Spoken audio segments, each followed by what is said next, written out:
Hello everybody, welcome back to Cure for the Common Game. Today, in deck number 553, we're going to talk about Tymaret, Chosen from Death.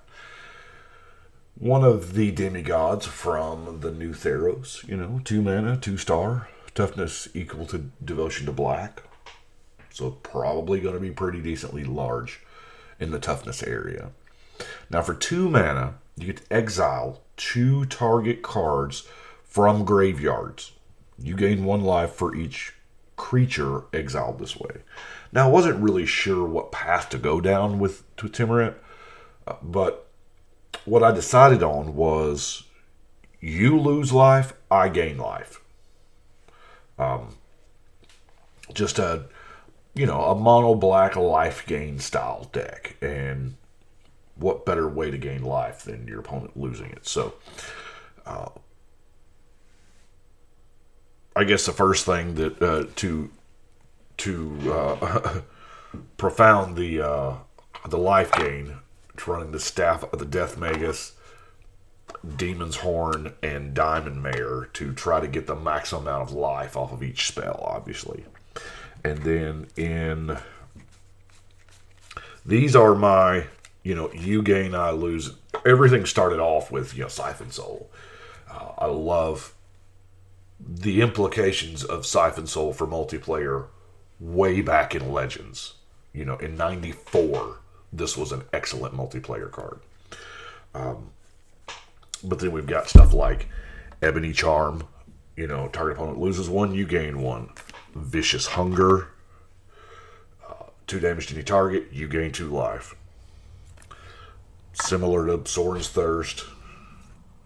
Retreat to Hagra is a landfall variant. Essence Extraction, dealing 3, gaining 3. Agonizing Siphon, same thing, dealing 3, gaining 3. Falcon Wrath Noble, anytime a creature dies, they're going to lose 1 and you gain 1. Dread Presence. Now here, we can possibly, I guess it depends on what the state you are when you cast this, because both of these modes are awesome. I mean, it has the draw and lose, and it has the, it's got Swamp Fall, which I don't understand why that's not a keyword. Mountain Fall, Plains Fall, it'd be awesome. Night Market Lookout. Every time it becomes tapped, they lose, you gain. The big spell, Sorin's Vengeance. Dealing 10 and gaining 10. That's what it's about. Vampire Neonate. Each opponent loses 1 life, you gain 1. Trespasser's Curse. Gray Merchant of Asphodel. We got to have Gary, right? Spinning Darkness. Now, Ristic Siphon looks a little iffy. I'll be honest with you. A lot of those Ristic cards back then were, but the beautiful part about this one, the player you're targeting has to pay the 3. You can always choose somebody that doesn't have the 3 mana, Corrupt, just an awesome card for what we're doing. Soul Feast, Soul Spike. You get the idea. We are just dealing damage, gaining life. And then we've got a package of cards like whenever you gain life, do a thing. Now, this is Blood Bond Vampire, and it makes me want to talk about the actual combo of Blood Bond. I don't have either one of those cards in here. It's amazing. I'd be running it if I had it. One of them so in price. The other one is, oh my gosh. So I'm not running those simply out of, the virtue of not having them. If I had them, they would be here. I'm totally not above that. Epicure of Blood, whenever you gain life, each opponent loses 1. Bloodthirsty Aerialist. Whenever you gain, it gets a counter. So this is probably going to be a pretty big flyer. And then, of course, Tainted Remedy. Now, what can we do with all that life, right? Bond of Agony is just an amazing card. Pay X life and each other player loses X. Is that not the best use for life, period? We have Minion of the Waste to just make a really large creature.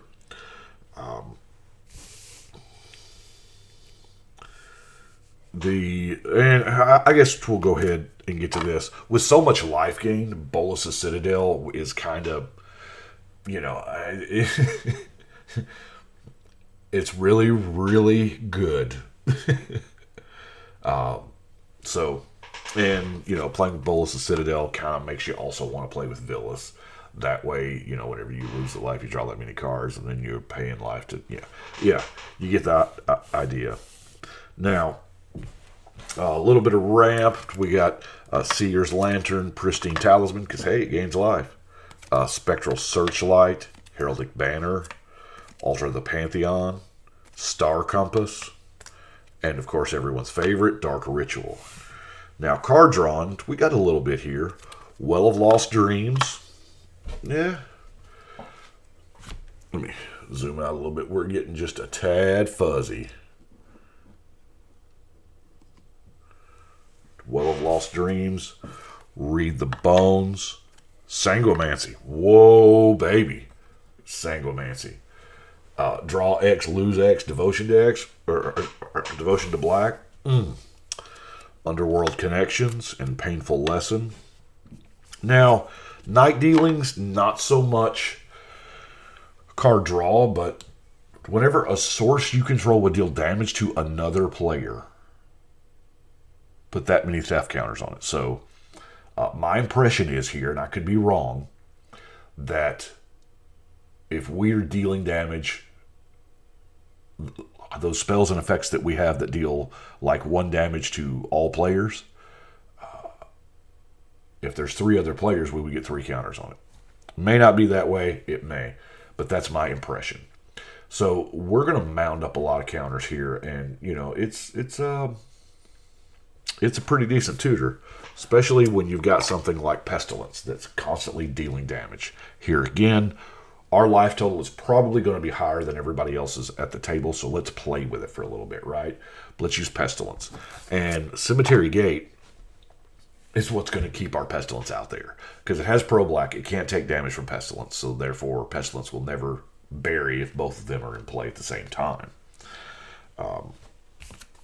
Underworld Dreams is just a great card. I never would have dreamed that we could have gotten a foil Underworld Dreams for less than $1. And when Theros came out, Underworld Dreams being in the set was just kind of like just an afterthought. This was an amazing card. It still is. Shambleback. For 1 mana, exiling a creature, getting a zombie, and you gain 2 life. Not outstanding, but still pretty good. Let's look at some removal here, shall we? This is a lot of removal. Deathmark, Nameless Inversion, Noxious Grasp. Hey, we're getting life there. Quag Sickness, of course, mono black. This is probably 3 mana, kill target creature. Massacre Worm, Snuff Out. Here again, using that life total. Drag to the Underworld, Massacre Girl. Y'all gotta help me out here. Blight Breath Catabalpus? I don't know. Not a clue there.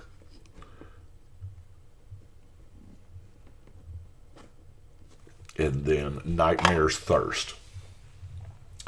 Now this is neat, because you gain a life, and then target creature gets minus X, where X is the amount of life you've gained this turn. So that's pretty sweet. Now I've got just regular, good old-fashioned creatures. Yeah, we have a Gifted Aetherborn. It's got the life link. Bloodseeker. Kind of doesn't fit, but kind of does. Bloodseeker is great against those token decks, obviously. Dread Cacoderm. Enters a battlefield, cast it from your hand. Bam. What? Destroy everything I don't have and then just tap my stuff? Sweet. You're obviously going to do this in your second main phase so that you can, attack with all your other stuff first. Squelching Leashes, there again, playing mono black. Probably would have been a good deck for Nightmare, but it is what it is. I didn't, for some reason, put it in there. Spike Cannibal here. Oh my gosh, I got to get off the Spike Cannibal train. I guess you can tell I play against a lot of +1/+1 counter decks. But, I mean, when it's good, it's good. When it's not, it's not. There's just about no in between.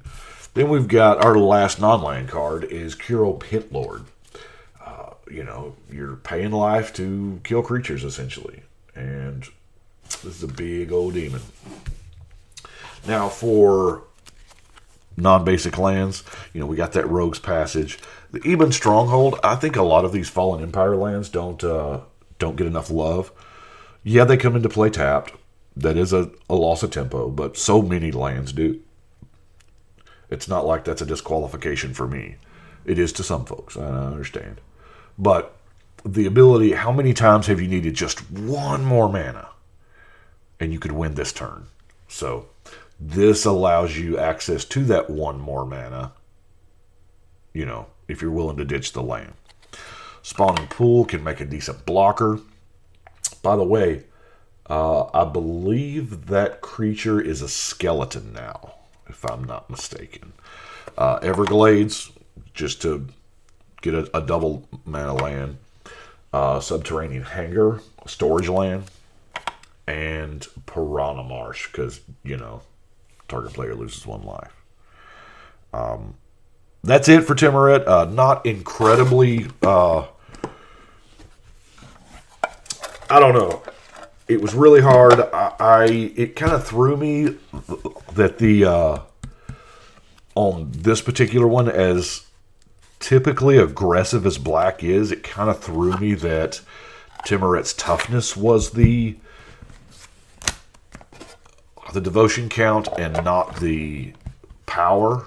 I guess I get it, but because they wanted to mirror with, I'm all crooked stuff. There we go.